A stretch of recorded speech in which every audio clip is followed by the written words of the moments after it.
So, this otiot stuff, right?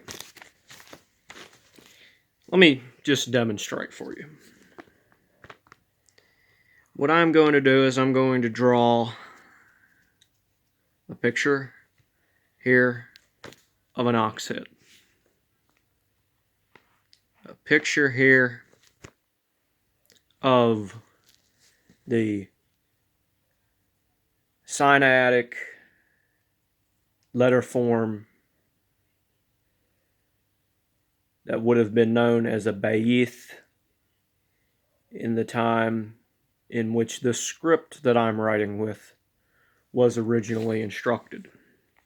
Next, we're going to follow that with another bayith, and the next letter is going to be another ox head. The ox head is the aleph.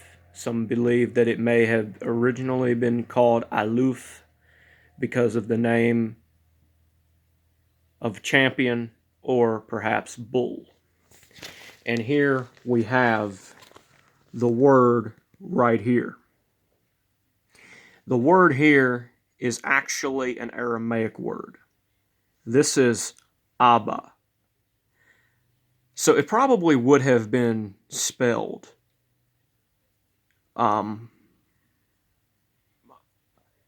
originally, if we're talking about Aramaic, who knows? Maybe this would have been pronounced Aleph. It's there's a lot of debates on there about this. Aleph, Hebrew, Aramaic, it's all the same thing for now. Let's not get into that right now, but right. And what do we got here? We have a word that means father.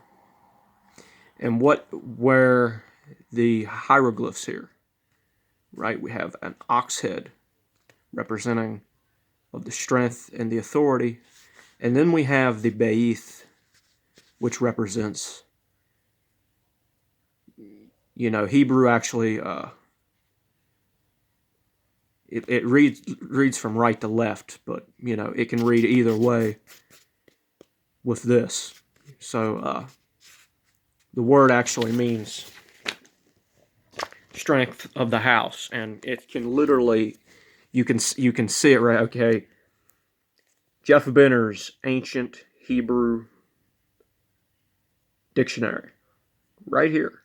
It's 1,000 verbs and nouns of the ancient Hebrew language. Now, if you open this up and you go to the word for father, the word you're going to get, let me try to find it.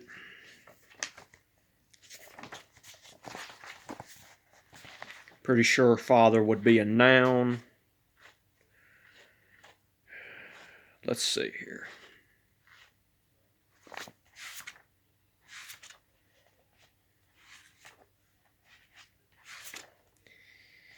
It's not going to be spelled quite the same.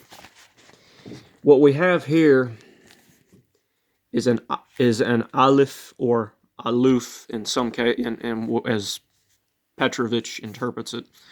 And then right here we have the letter Baith, the Sinaitic letter Baith. Okay, now this originally meant just that. The strength of the house, the authority, the chief, the head honcho. And actually, here is the definition that Jeff Benner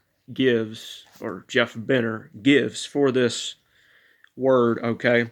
Translation is father, but the definition that he gives is a man who has begotten a child.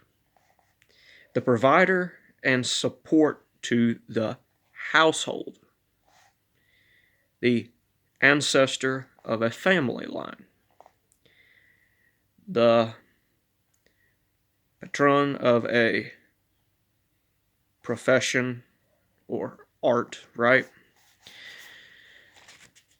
Very interesting definition he gives. Now, the vowels here in the word, this right here, this is the modern Hebrew. You can see right here, there is a gomath, gomath, or something like that. It's called gomath, or something like that. That is to say, this is a more, the dialect I'm using is actually a more Yemenite sort of dialect. This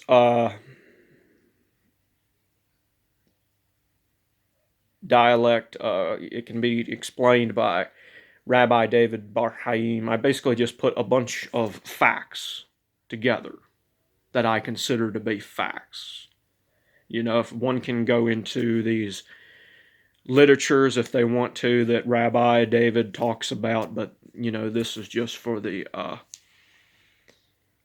you know, for the matter of me explaining. And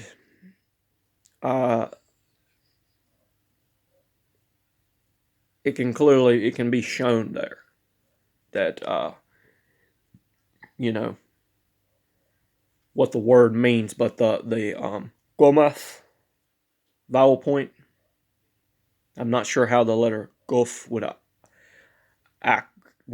accurately be pronounced. Kuf, I believe it is, but the vowel makes an ah sound.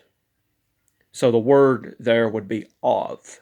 The word for father originally in Hebrew would be of. However, when you go to the Aramaic, I believe that the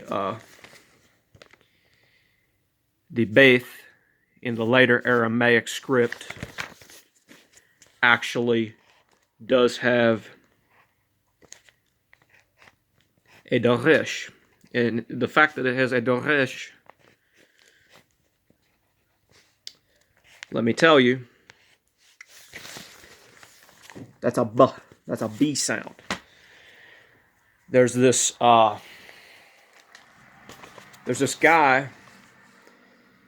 that used to be alive. He's not alive anymore. His name was Alan.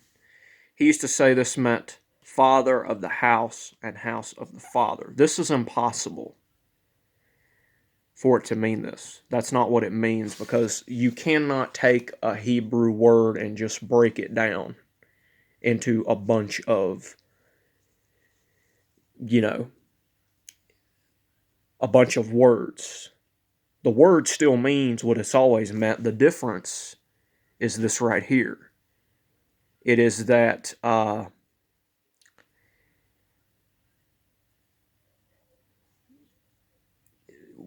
what you might say is that it means strength of the house. Each letter is loyal to its meaning.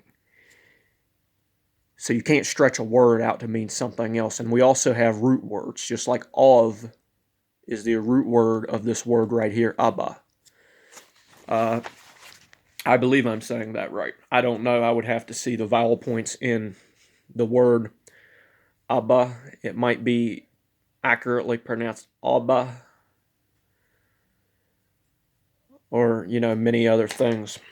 But yeah, you got to watch out for these cults, because these people are saying all kinds of things, and there really is no proof whatsoever for what they're saying. They're speaking a lot of nonsense, and what a lot of people also need to realize is that there is actually quite an actual mystic part of the Hebrew religion that a lot of people are quite unaware of. There are many times in the Bible where one may come across examples of Abraham and other prophets going into a translucid-like state. They go into a trance-like state and they encounter the divine. This is perhaps the inspiration for the Bible in the first place, and it actually does have quite a bit of similarities with other ancient texts, such as the Sumerian text, and uh, some things that are in Hinduism. The Hindu Upanishad is a good example of the later, I think, understandings that the Hindus had about God and stuff like that. But the thing to understand about these people, these Hebrew people, that we need to get is that these were people that were kind of like Indians. You know what I'm saying? Like the Native Americans, they kind of had some similarities to these people. There's even a Paleo Hebrew um, inscription of the Ten Commandments, and it uses Paleo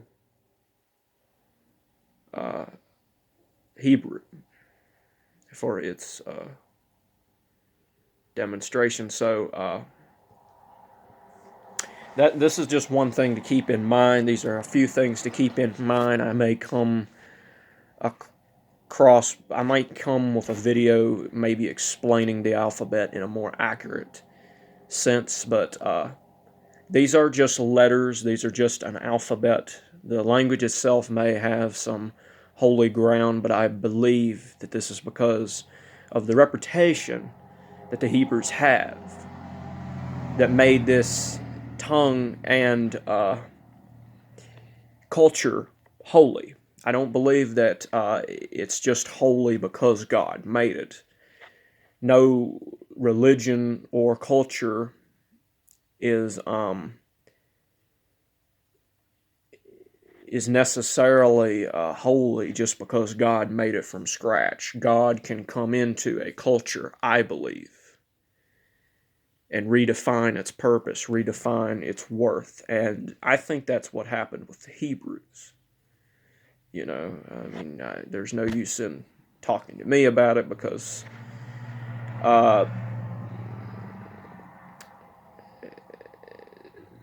these things are very much for debate, you know. But it's very clear to me that these religions, there are similarities, and the more we break open the walls and the more we understand the true nature of God, the better off we're going to be. And if you don't agree with other religions, that's totally up to your own debate. But one thing's for certain: if you're going to have an Abrahamic religion, you're going to need a proper Abrahamic explanation. And this explanation certainly is not going to come from the KJV. This is English, and it's absurd that people think that Jesus spoke English, or that Abraham spoke English, or that Moses spoke English. It's quite unusual that people have begun to believe that for some strange reason that the King James Version was somehow divinely inspired. And it clearly wasn't. It was made by a man of my very own name. With that being said, I don't understand people's confusion about these things. It just doesn't make sense. Shalom.